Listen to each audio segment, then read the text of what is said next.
BNP chairperson Begum Khaleda জিয়ার সঙ্গে সাক্ষাৎ করেছেন British high commissioner Sarah cook.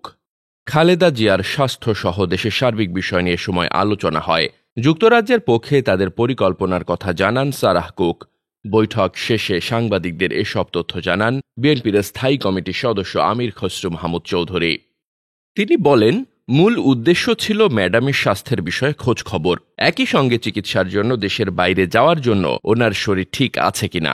তিনি আরও বলেন, কূটনৈতিক মহলে ম্যাডামের স্বাস্থ্য নিয়ে একটা শঙ্কা ও চিন্তা ছিল। ওনার সুস্থতা নিয়ে সবার মনে একটা প্রশ্ন ছিল। বাংলাদেশে একটা মুক্ত পরিবেশ তৈরি হয়েছে, যেখানে কূটনীতিকরাও মুক্তভাবে চলাফেরা করতে পারছে। আগের সরকারের চাপে আগে যেটা সম্ভব হতো না।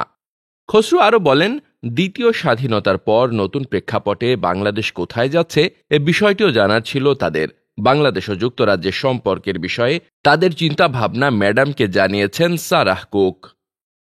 Desk report, বার্তাবাজার।